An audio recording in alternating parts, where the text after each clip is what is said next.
ಈಗ ಯಾರಾದರೂ ನನಗೆ ಬೆಲೆ ಏರಿಕೆ ಅನ್ನೋ ಒಂದು ವಿಚಾರ ಪ್ರಸ್ತಾಪ ಮಾಡಿದಾಗ ನಾನು ಭಾಳ ಖುಷಿ ಪಡ್ತೀನಿ. ಅನೇಕ ಬಾರಿ ಬೆಲೆ ಏರಿಕೆ ವಿರುದ್ಧವಾಗಿ ನಾನು ಎಷ್ಟೊಂದು ಶೋಗಳು ಮಾಡಿದ್ದೀನಿ. ಬೆಲೆ ಏರಿಕೆ ನಿಜವಾಗ್ಲೂ ಒಂದು ಕನ್ಸರ್ನ್ ಇರ್ತಕ್ಕಂಥ ಶೋ. ಆದರೆ ಏನಾಗುತ್ತೆ, ಅವರು ಮಾಡಿದ್ರು ಅಂತ ನೀವು ಮಾಡಿದ್ರು ಅಂತ ಅವರು ಪರಸ್ಪರ ಹೇಳ್ಕೊಳ್ಳೋದಾದರೆ ನಿಮ್ಮಿಬ್ಬರಲ್ಲಿ ಇಬ್ಬರೂ ಸರಿ ಇಲ್ಲ ಅಂತಲ್ವಾಗ? ಇಲ್ಲ ನೋಡಿ, ನೀವೇನು ಬೆಲೆ ಏರಿಕೆನೇ ಮಾಡಿಲ್ಲ, ಇಲ್ಲ ಅವರೇನು ಬೆಲೆ ಏರಿಕೆನೇ ಮಾಡಿಲ್ವ? ಅವರು ಬೆಲೆ ಏರಿಕೆ ವಿರುದ್ಧವೇ ಹೋರಾಟ ಮಾಡಿಕೊಂಡು ಪಾರ್ಟಿ ಕಟ್ಟಿದಂಥವ್ರು ದೊಡ್ಡ ಮಟ್ಟದಲ್ಲಿ. ನಾನು ಹೇಳ್ತೀನಿ, ಹಾಲಿನ ದರ ಹೆಚ್ಚಿಗೆ ಆಗಿದೆ ನಿಜ. ಓಕೆ, ಈ ವರ್ಷ ಇಷ್ಟು ಹೆಚ್ಚಿಗೆ ಆಗಿದೆಯಲ್ಲ. ರೈತರ ಹೋರಾಟ ಏನಿತ್ತು, 10 ರೂಪಾಯಿ ಪರ್ ಲೀಟರ್ ಮಾಡಿ ಹೆಚ್ಚಿಗೆ ಮಾಡಿ ಅಂತ ಹೋರಾಟ ಇದ್ದಿದ್ದು. ಇವಾಗ ನಾವು ಅದನ್ನ ವಿನ್ ಸಿಚುವೇಶನ್ ಮಾಡಿ 4 ರೂಪಾಯಿ ಪರ್ ಲೀಟರ್ ಮಾಡಿದ್ದೀವಿ. ನಾವು ರೈತರ ಪರ ನಿಲ್ಬೇಕಾ ನಿಲ್ಬಾರ್ದಾ? ನಿಲ್ಬೇಕು. ಹೈನುಗಾರಿಕೆ ಅವ್ರಿಗೆ ಹೊರೆ ಆಗಬಾರ್ದು. ಹೈನುಗಾರಿಕೆ ಮಾಡೋಂಥದ್ದು ಅವ್ರಿಗೆ ಲಾಭ. ಎರಡನೇ ಆದಾಯ. ವ್ಯವಸಾಯ ಮಾಡ್ಬೇಕಾದ್ರೆ ಎಷ್ಟು ಆದಾಯ ಬರುತ್ತೋ ಇಲ್ಲ ಗೊತ್ತಿಲ್ಲ. ಮಳೆ ಬೆಳೆ ಭಾಳ ಹವಾಮಾನ ವೈಪರೀತ್ಯದಿಂದ ಅವ್ರಿಗೆ ಬೆಳೆ ಕಮ್ಮಿ ಆಗ್ತಾ ಇದೆ, ಬೆಲೆ ಕಮ್ಮಿ ಆಗ್ತಾ ಈ ಥರ ಎಲ್ಲ ಇದೆ. ಅಟ್ಲೀಸ್ಟ್ ಎರಡನೇ ಆದಾಯಕ್ಕೆ ನಾವು ಹೈನುಗಾರಿಕೆ ಮಾಡ್ತೀವಿ ಅಂತ ಅಂದಾಗ ಅವ್ರಿಗೆ ಸಹಾಯ ಮಾಡಬೇಕಾದ್ರು ಸರ್ಕಾರಗಳ ಹೊಣೆ. ನಾವು ಯಾರಿಗೋ ಹೊರೆ ಮಾಡಿಬಿಟ್ಟು ಆದಾಯ ಮಾಡ್ಕೊಳ್ಳೋದಲ್ಲ. ಸರ್ಕಾರ ಜವಾಬ್ದಾರಿಯುತವಾಗಿ ಅವ್ರಿಗೆ ಅನುಕೂಲ ಆಗಲಿ. ನೀರು ವಿದ್ಯುತ್ ಇದು ಜಾಸ್ತಿ ಮಾಡಿದ್ರಿ. ಹೌದು, ಈಗ ವಿದ್ಯುತ್ ರೈತರಿಗೆ ಹೋಗ್ತಿದ್ಯಾ ನೋಡಿ. ವಿದ್ಯುತ್ತಲ್ಲಿ 1,63,00,000 ಕುಟುಂಬಗಳಿಗೆ 1,63,00,000 ಕುಟುಂಬಗಳಿಗೆ ಅಂದರೆ ಈ ರಾಜ್ಯದ 90% ಕುಟುಂಬಗಳಿಗೆ ಶೂನ್ಯ ಬಿಲ್ ಹೋಗ್ತಾ ಇದೆ. ಓಕೆ. ಸೊ ಇದು ಅತ್ಯಂತ ದೊಡ್ಡ ಮಹತ್ ಸಾಧನೆ ಇದು. ಇನ್ನು ಸ್ವಾಭಾವಿಕವಾಗಿ ಎವರಿ ಇಯರ್ ಕಮರ್ಷಿಯಲ್ ಏನು ವಿದ್ಯುತ್ ಇದೆ ಅದಕ್ಕೆ ಹೆಚ್ಚಿಗೆ ಆಗುವಂಥದ್ದು ಸ್ವಾಭಾವಿಕ. ಇನ್ಫ್ಲೇಷನ್ ಮ್ಯಾಚ್ ಮಾಡ್ತೀರಾ ಅಲ್ಲಿ? ನೋಡಿ, ಇದು ಸ್ವಾಭಾವಿಕ. ಇನ್ಫ್ಲೇಷನ್ ಕ್ರಿಯೇಟೆಡ್ ಬೈ ಹೂಮ್. ಮುಂದಿನ ವರ್ಷ ನೋಡಿ, ನಾನು ಹೇಳ್ತಿಲ್ಲ, ಮುಂದಿನ ವರ್ಷ ಇನ್ನೂ ಹೆಚ್ಚಿಗೆ ಆಗುತ್ತೆ. ಇನ್ನೂ 30 ಪೈಸೆ ಹೆಚ್ಚಿಗೆ ಆಗುತ್ತೆ. ಇನ್ನೂ 22 ಪೈಸೆ ಹೆಚ್ಚಿಗೆ ಆಗುತ್ತೆ. ಮುಂದಿನ ವರ್ಷ ಹೆಚ್ಚಿಗೆ ಆಗುತ್ತೆ. ಆದರೆ ಯಾರಿಗೆ ಹೆಚ್ಚಿಗೆ ಆಗುತ್ತೆ? ಯಾರು ವಾಣಿಜ್ಯಕ್ಕಾಗಿ ಉಪಯೋಗಿಸ್ತಾ ಇದ್ದಾರೆ, ದಿನ ಬಳಕೆ ಮನೆ ಬಳಕೆಗಲ್ಲ. ಸಾಮಾನ್ಯ ರೈತನಿಗೆ, ಸಾಮಾನ್ಯ ಪ್ರಜೆಗೆ, ಮಧ್ಯಮ ವರ್ಗದ ಪ್ರಜೆಗೆ ಒಬ್ಬರಿಗೂ ತೊಂದರೆ ಆಗೋದಿಲ್ಲ. ಉಳ್ಳವರಿಂದ ತೆಗೆದು ನೀವು ಇಲ್ಲದೆ ಇರೋರಿಗೆ ನೀವು ಕೊಡ್ತಾ ಇದ್ದೀರಿ ಅಂತ ಈಗ ರಾಬಿನ್ ಹುಡ್ ಮಾದರಿ. ನೋಡಿ, ಈಗ ಇಡೀ ದೇಶದಲ್ಲಿ 2 ಸರ್ಕಾರ ಇದೆ. ಒಂದು ರಾಜ್ಯ ಸರ್ಕಾರ, ಒಂದು ಕೇಂದ್ರ ಸರ್ಕಾರ. ಇಲ್ಲಿ ತೆರಿಗೆ ಕಲೆಕ್ಷನ್ ಆಗೋದು ರಾಜ್ಯ ಸರ್ಕಾರ ಮತ್ತು ಕೇಂದ್ರ ಸರ್ಕಾರಗಳು ಹಂಚ್ಕೊಂತವೆ. ಆದ್ರೆ ರಾಜ್ಯ ಸರ್ಕಾರ ನೀವು ಕಣ್ಣು ಮುಂದೆ ನೋಡಬಹುದು, ಅವ್ರಿಗೆ ಗೃಹ ಜ್ಯೋತಿ, ಗೃಹಲಕ್ಷ್ಮಿ, ಶಕ್ತಿ ಯೋಜನೆ, ಅವ್ರಿಗೆ ಅನ್ನಭಾಗ್ಯ, ವಿವಿಧ ಯೋಜನೆಗಳು, ಈ ರಸ್ತೆ ನೋಡಬೇಕು, ನೀರು ನೋಡಬೇಕು, ಒಳಚರಂಡಿ ನೋಡಬೇಕು, ವಿದ್ಯುತ್ ನೋಡಬೇಕು, ಎಲ್ಲ ನೋಡ್ತಾ ಇದೀವಿ. ಅವ್ರೇನ್ ಹೇಳ್ತಾರೆ, ಕೇಂದ್ರ ಸರ್ಕಾರ ಒಂದ್ ಕಡೆಯಿಂದ ನೀವು ಕೊಟ್ಬಿಟ್ಟು ಇನ್ನೊಂದ್ ಕಡೆಯಿಂದ ಕಿತ್ಕೋತೀರಾ ನೀವು. ನಾನು ಅದಕ್ಕೆ ಹೇಳ್ತಿಲ್ಲ, ಕೇಂದ್ರ ಸರ್ಕಾರನು ಹಣ ತಗೊಂಡು ಟ್ಯಾಕ್ಸ್ ತಗೊಂತದೆ. ಏನು ಕೊಡ್ತಾ ಇದೆ ನೀವು ಹೇಳಿ? ರಾಜ್ಯ ಸರ್ಕಾರದ ಹೊಣೆಗಾರಿಕೆ ಏನು, ಕೇಂದ್ರ ಸರ್ಕಾರದ ಹೊಣೆಗಾರಿಕೆ ಏನು? ಹಂಚಿಕೆಯಲ್ಲಿ ಬಂದಾಗ ಇವತ್ತು ಕೂಡ ಕೇಂದ್ರ ಸರ್ಕಾರ 2 ರೂಪಾಯಿ ಪೆಟ್ರೋಲ್ ಡೀಸೆಲ್ ಬೆಲೆ ಅದು ಹೆಚ್ಚಿಗೆ ಆಗುತ್ತೋ ಇಲ್ಲೋ ಗೊತ್ತಿಲ್ಲ, ಕಂಪನಿಗಳ ಮೇಲೆ ಹಾಕಿದ್ದಾರೆ. ಅದು ಮುಂದಿನ ವರ್ಗಾವಣೆ ಆಗುತ್ತೆ, ಜನಗಳ ಮೇಲೆ ಬೀಳುತ್ತೆ. ಅದು ಗ್ಯಾಸ್ ಸಿಲಿಂಡರ್ ಬೆಲೆ 50 ರೂಪಾಯಿ ಹೆಚ್ಚಿಗೆ ಆಗಿದೆ. ನೇರ ಗ್ರಾಹಕರಿಗೆ ತೊಂದರೆ ಆಗೋದು. ಸಬ್ಸಿಡಿ ಕೊಡ್ತಾ ಇದ್ದಾರೆ ಸಿಲಿಂಡರ್ ಬೆಲೆ ಇಲ್ಲ. 2014ಕ್ಕೆ ಮುಂಚೆ ತುಂಬಾ ಕಷ್ಟ ಸಮಯದಲ್ಲಿ ಕೇಂದ್ರ ಸರ್ಕಾರ, ಕಾಂಗ್ರೆಸ್ ಸರ್ಕಾರ ಇದ್ದಾಗ ಸರ್ಕಾರಕ್ಕೆ ತೊಂದರೆ ಆಗಬಹುದು, ಜನತೆಗೆ ತೊಂದರೆ ಆಗ್ಕೊಡುದು.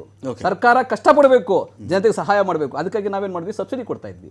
ಈ ಸರ್ಕಾರ ಬಂದ ಮೇಲೆ ಸಬ್ಸಿಡಿ ಕಿತ್ತಾಕ್ತು. ನೋಡಿ, ಬೆಲೆ ಏರಿಕೆ ಇರೋದು ಸ್ವಾಭಾವಿಕವಾಗಿ ಆದ್ರೆ ಓಕೆ. ಅಂತ ಸಮಯದಲ್ಲಿ ಯಾವ ಸರ್ಕಾರ ಜನಗಳ ಪರವಾಗಿ ನಿಂತ್ಕೊಳ್ತದೆ, ಯಾವ ರೀತಿಯಾಗಿ ಬೆಂಬಲ ಕೊಡುತ್ತೆ ಅನ್ನೋದು ಬಹಳ ಮುಖ್ಯ. ಕರ್ನಾಟಕ ಸರ್ಕಾರ ಪ್ರತಿಯೊಬ್ಬರ ಜನತೆಗೆ, ಕರ್ನಾಟಕದ 6 ಕೋಟಿ ಜನತೆಗೆ ಒಂದಲ್ಲ ಒಂದು ಯೋಜನೆಯಲ್ಲಿ ಅವರು ಫಲಾನುಭವಿ ಮಾಡಿಬಿಟ್ಟು ಈ ಸಾರ್ವತ್ರಿಕ ಮೂಲ ಆದಾಯದ ಪರಿಕಲ್ಪನೆಯಲ್ಲಿ ಈ ಗ್ಯಾರಂಟಿ ಯೋಜನೆಗಳನ್ನು ಅನುಷ್ಠಾನ ಮಾಡಿ ಜನಗಳನ್ನ ಒಂದು ಸ್ವಾವಲಂಬನೆಗಾಗಿ, ಶಕ್ತಿಶಾಲಿಯಾಗಿ ಮಾಡಿದೆ. ಅವರ ಜೀವನದ ಗುಣಮಟ್ಟ ಬದಲಾಗಿದೆ, ಚೆನ್ನಾಗಿದೆ. ಮೋಹನ್, ಸಹಜವಾಗಿ ಬೆಲೆ ಏರಿಕೆ ಆಗೋದು ಬೇರೆ. ಈಗ ಇವರು ಸಿಲಿಂಡರ್ಗೆ 50 ರೂಪಾಯಿ ಜಾಸ್ತಿ ಮಾಡಿಬಿಟ್ರಪ್ಪ, 803 ರೂಪಾಯಿ ಇದ್ದಿದ್ದು 853 ಆಯಿತು, 500 ರೂಪಾಯಿ ಇದ್ದಿದ್ದು ಉಜ್ವಲ 550 ರೂಪಾಯಿ ಆಗುತ್ತೆ. ಇವೆಲ್ಲ ಬೆಲೆ ಏರಿಕೆಗಳಲ್ವಾ?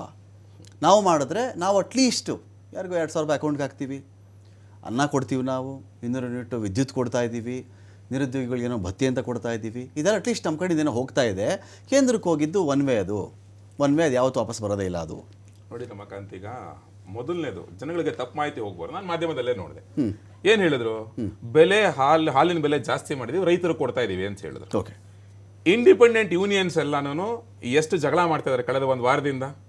ಇದೇ ಯಾದಗಿರಿ ಹಾಲು ಒಕ್ಕೂಟ, ಹಾವೇರಿ ಹಾಲು ಒಕ್ಕೂಟ, ಶಿವಮೊಗ್ಗ ಹಾಲು ಒಕ್ಕೂಟದಲ್ಲಿ ರೈತರು ಬಂದು ಪ್ರತಿಭಟನೆ ಮಾಡ್ತಾ ಇದ್ದಾರೆ. ಅಂದ್ರೆ ಇವರು ಜನಗಳಿಗೆ ಏರಿಸಿದಂತ 9 ರೂಪಾಯಿನಲ್ಲಿ ಒಂದೇ 1 ರೂಪಾಯಿ ರೈತರಿಗೆ ಎಕ್ಸ್ಟ್ರಾ ಕೊಟ್ಟೇ ಇಲ್ಲ. ಓಕೆ. ಇದು ಮಾಧ್ಯಮಗಳಲ್ಲಿ ಇರುವಂತದ್ದು. ಇವ್ರಿಲ್ ಪಕ್ಷ ಡಿಫೆಂಡ್ ಮಾಡ್ಕೊಳ್ಳೋದಕ್ಕೆ ಏನ್ ಬೇಕಾದ್ರೂ ಸುಳ್ಳು ಹೇಳ್ಬೋದು. ಲಿಟ್ರಲಿ ರೈತರಿಗೆ ಹೋಗ್ತಿಲ್ಲ ಹಣ, ಅದು ರೈತರಿಗೆ ಹೋಗ್ತಾ ಇಲ್ಲ ಹಣ. ಅದು ನೆಕ್ಸ್ಟ್ ರೈತರ ಬಗ್ಗೆ ಬಹಳ ಕಾಳಜಿ ಇರೋಂಗ್ ಮಾತಾಡಿದ್ರು.